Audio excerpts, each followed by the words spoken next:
welcome back to my channel. I finally got my editing software sorted so I can actually make videos, so yay. This video is about, is a diagnosis helpful? Do I go with self-diagnosis and so on? But heads up, I'm a bit anti-diagnosis at the moment. I want to start off by saying I know that getting a diagnosis is a privilege, and as someone that has official diagnosis, there might be things that I've overlooked, and I know that a lot of people do find getting a diagnosis really helpful, but these are just some reasons why I think it's becoming less important. This video is obviously from the perspective of a 20-year-old who's been very active in online mental health communities and socializes with people my age, because I just spoke to my mum about this and she had a completely different view. What I'm going to focus on in this video is the impact of social media on self-diagnosing and the portrayal of mental illness as well. I didn't used to have any problem with self-diagnosing because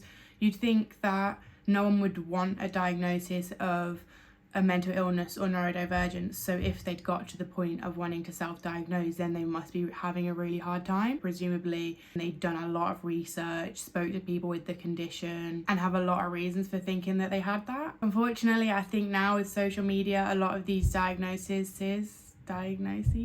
have become quite desirable, and people's intentions for wanting them aren't always genuine. I think it is the case of a few people spoiling it for everyone else. Most of these communities are very accepting of anyone who seems genuine and wanting help and support. But anyway, I started thinking, what actually are the benefits of a diagnosis? Because it's not just like a free gateway to support like maybe some people think it is, and if you don't get support from an official diagnosis, then you're definitely not going to get it from a self-diagnosis. So the first reason that I think a diagnosis has become less helpful is due to misconceptions. Previously, these misconceptions were based off of fear that mentally ill people were dangerous and you should be scared of them. But now it's kind of gone the other way with a lot of overdiagnosing online, where people think that anxiety is biting your nails and ADHD is not being able to concentrate and depression is not liking winter. I feel like a diagnosis doesn't mean anything anymore, because most likely if you open up to someone and say, I've been diagnosed with this, they'll just say me too, even if they've not got a clue what you've gone through. In my generation anyway, from my experience. With all the misconceptions, with every diagnosis I've received, everyone who I've told, I've then had to explain either what the condition is or why it's not what they think it is. I prefer to just tell people my symptoms, because I end up having to do that anyway, even if I tell them my diagnosis.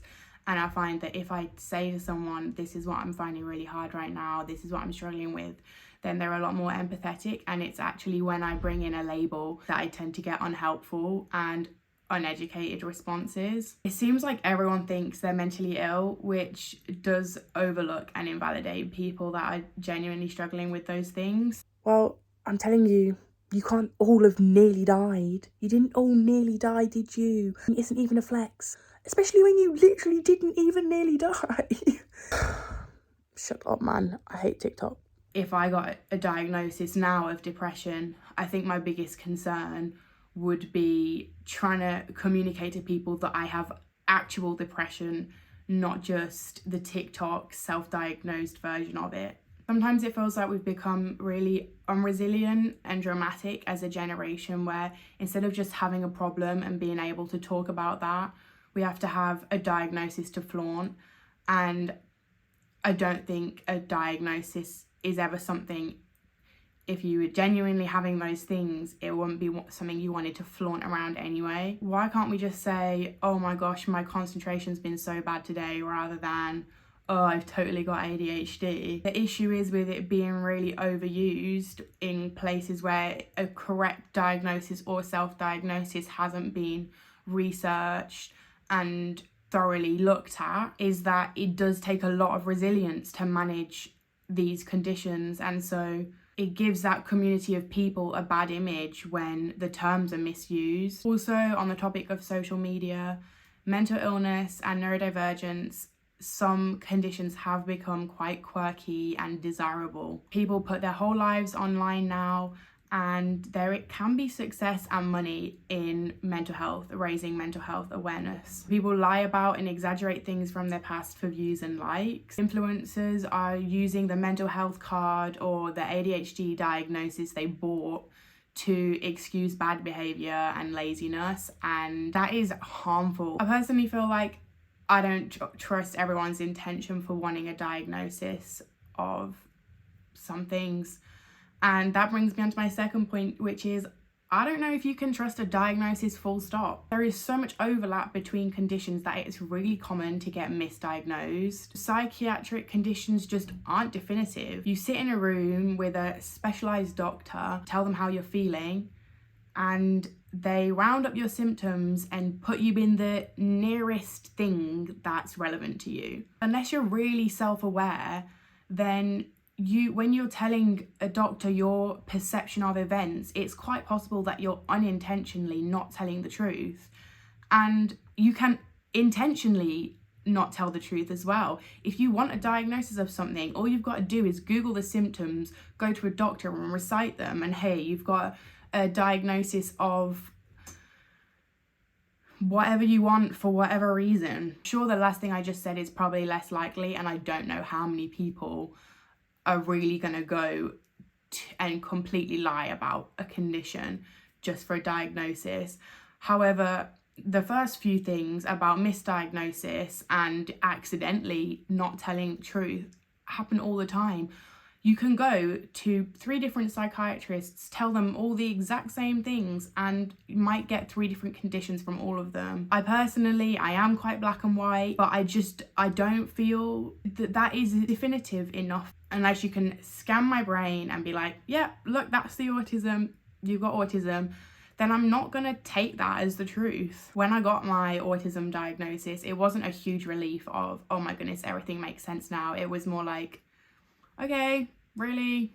I'm just going to take your word for it. If I had have looked for a second opinion and they had have told me contradictory information, then that would have been incredibly confusing and stressful. Which brings me on to point 4, which is I think the diagnosis criteria for a lot of illnesses is just so broad that it's not really that helpful to get diagnosed. We all know every person with autism is different. This means there's not really a consistent message with the traits. Everyone who's having a hard time can't go to the doctor and get a completely unique diagnosis, because that would just be a personality trait analysis. And the whole point of a diagnosis is that it's a group of similar traits. But it's weird when you feel too small and not deserving of your diagnosis. As a cute little metaphor, it feels like my autism diagnosis is a shoe that's supposed to fit my foot, but it's actually so massive that I could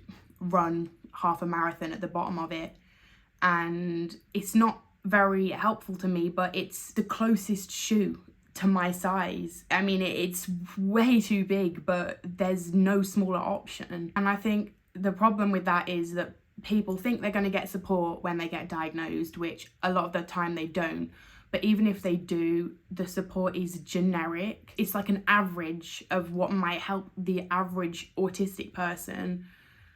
But there's just no real such thing. If I had support put in place for me just because I was autistic, it would probably be completely unhelpful and irrelevant. If I want support to help me specifically, then I need to be specific with them. That's why I'm just like, how is this diagnosis actually helping me at all? All it's doing is trying to put me in a box that I don't fit in, and having to explain to every single person why I don't fit, the misconceptions around that. Another point that I thought of is that a diagnosis is often a permanent thing. Like, you can go and get it removed, but you'll have to go and do that.